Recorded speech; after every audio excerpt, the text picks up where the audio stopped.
Hello guys, welcome back to another video. In this short tutorial I will discuss about how to create on WhatsApp link. So guys, please keep watching this video until the end. So guys, method is same in Android and iPhone. So first of all, open WhatsApp and open any chat, any messages chat. Here guys, I am opening this one for creating link. So guys,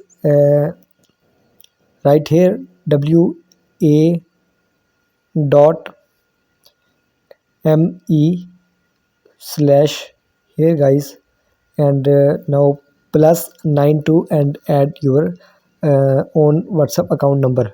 Hey guys, by this method, so guys, remember it, enter your country code before your WhatsApp account number by this method. And now guys, simply send this link.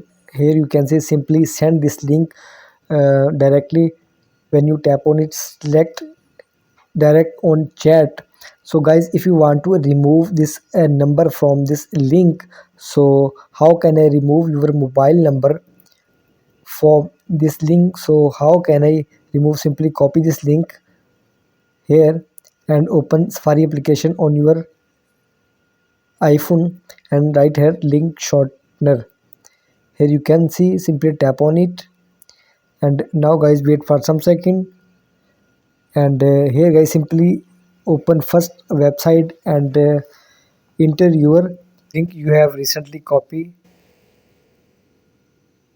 here guys, and tap on shortener URL. Now simply copy this link. Here you can see, now close this window and open WhatsApp and any chat which you want to share this link. Simply paste this link here. Here you can see, simply send. Now click on link and you can see directly open chat. Here you can see appears on screen. You can share this link. So I hope this video helpful for you. So guys, please like my video, subscribe to my channel for the latest more updates.